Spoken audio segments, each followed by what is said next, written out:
আপনি যদি একটা দল থেকে নির্বাচিত হয়ে সংসদে এসেছেন, কিন্তু ইতিমধ্যেই আপনি ঘোষণা দিয়েছেন যে আপনি জাতীয়তাবাদী দলের স্থায়ী কমিটির সদস্য পদ থেকে পদত্যাগ করেছেন, এখন আপনি সকলের। আমরা মনে করি আপনার কাছে সরকারি দল এবং বিরোধী দল আলাদা কিছু হবে না। আপনার কাছে আমরা সুবিচার পাব, জাতির কল্যাণে যে কথাগুলো বলতে চাইব সেই কথাগুলো বলার সুযোগ আপনার কাছ থেকে পাব। আপনার নেতৃত্বে এটি একটি গতিশীল সংসদ হবে, এটা আমরা আশা করতে চাই। এবার আমি মাননীয় বিরোধী দলের নেতাকে বক্তব্য রাখার জন্য আহ্বান জানাচ্ছি।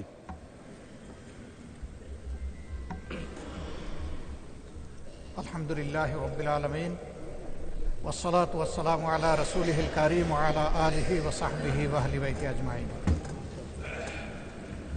মাননীয় স্পিকার, আমাকে সুযোগ করে দেওয়ার জন্য আপনাকে অসংখ্য ধন্যবাদ। আমি সর্বপ্রথম মহান আল্লাহ তাআলার শুকরিয়া আদায় করছি।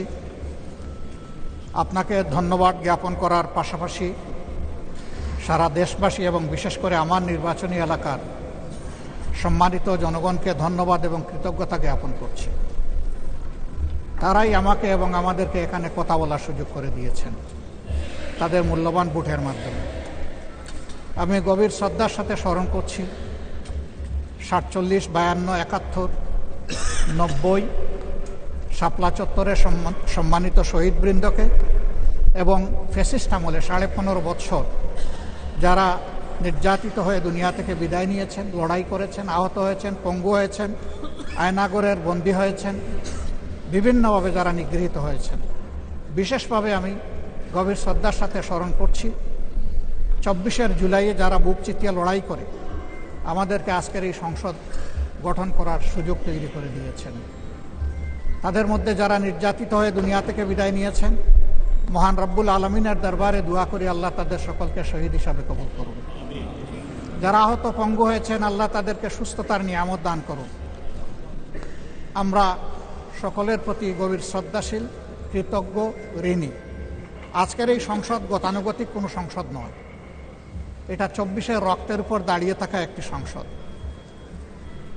আজকে আপনি এই মহান সংসদের স্পিকার বা অভিভাবক নির্বাচিত হয়েছেন এবং আপনার সাথে ডেপুটি স্পিকার হিসেবে জনাব কায়সার কামাল সাহেব নির্বাচিত হয়েছেন। আমরা দুইজনকেই অভিনন্দন জানাই।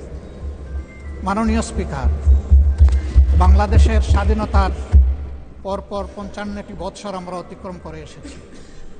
এই দেশের সংসদ এবং সংসদীয় রাজনীতি সত্যিকার অর্থে খুব কম সময়ে কার্যকর ছিল। অল্প যেটুকু সময় ছিল জনগণ তার সুবিধা পেয়েছে। বেশিরভাগ সময় ফ্যাসিজমের কবলে পড়ে এই সংসদ ছিল অনেকটা দামি সংসদ, অকার্যকর। এবং আপনি যে বিরল সম্মানে আজকে ভূষিত হয়েছেন, এই জায়গায় অভিভাবকত্বের দায়িত্ব যারা পালন করেছেন অতীতে, তারা নিজের উপর, সংসদের উপর, দেশবাসীর উপর, গণতন্ত্রের উপর, মানুষের অধিকারের উপর তারা সুবিচার অনেকেই করতে পারেননি। আমরা আশা করব আপনার এই অভিভাবকত্বের জায়গা থেকে আমরা আশা করতে চাই অতীতে যে মন্দ নজির সৃষ্টি হয়েছে বিভিন্ন সময়, এটি নতুন করে আর হবে না। আজকের এই সংসদে অনেক তরুণ সদস্য এখানে আজকে এসেছেন। আমিও বয়সে একটু বেশি হলেও আমিও তরুণ। আমার জীবনে এটা প্রথমে এই সংসদে ঢোকা, সুতরাং আমিও তরুণদের একজন। সেই তরুণরা যারা এখানে প্রাজ্ঞ আছেন, অতীতে যারা এই মহান সংসদের সদস্য বারবার নির্বাচিত হয়েছেন, তাদের কাছ থেকে আমরা ভালো কিছু শিখব। আমরা অতীতের সংসদগুলোতে দেখেছি এখানে দেশের মানুষের কল্যাণ বিবেচনায় আলোচনা না হয়ে মানুষের চরিত্র হননের জন্য এখানে বিপুল সময় ব্যয় করা হয়েছে। আমি আপনাকে বিনীতভাবে অনুরোধ করব, এই সংসদ যেন কারো চরিত্র হননের কেন্দ্রে পরিণত না হয়। আপনার কাছ থেকে কেউ সামান্যতম সুযোগও যেন এই ব্যাপারে না পায়। আমরা চাই এই সংসদ শুধুমাত্র জনকল্যাণে প্রতিষ্ঠিত হবে এবং পরিচালিত হবে। আমি আস্থাশীল, গভীর আস্থাশীল, আপনি একজন লড়াকু মুক্তিযোদ্ধা, আপনি পারবেন ইনশাআল্লাহ এই সংসদকে সফলভাবে নেতৃত্ব দিতে। আমরা আপনার সঙ্গত প্রত্যেকটি বিষয়ে কথা দিচ্ছি, আমরা আপনাকে সমর্থন দিব, সহযোগিতা দিব, আপনার জন্য দোয়া করব।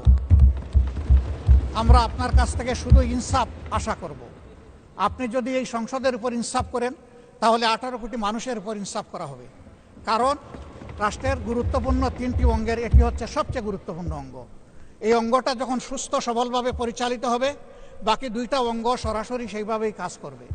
মাননীয় স্পিকার, আবারও বলি, জুলাইয়ের রক্তের উপর দাঁড়িয়ে এই সংসদ, জুলাইয়ের একটা প্রত্যাশা ছিল, একটা মাত্র স্লোগান ছিল, উই ওয়ান্ট জাস্টিস।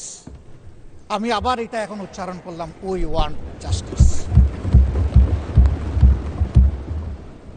আপনার মাধ্যমে সমাজের সকল অসঙ্গতি, অন্যায়, অপরাধ, দুর্বৃত্তপনা, এটা রাজনৈতিক হোক, অর্থনৈতিক হোক, সাংস্কৃতিক হোক, এই সবগুলার অবসান ঘটবে এই সংসদকে কেন্দ্র করে।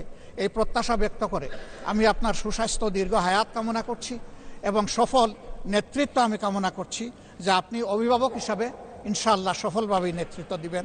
আল্লাহ হাফিজ। আসসালামু আলাইকুম রহমতুল্লাহ।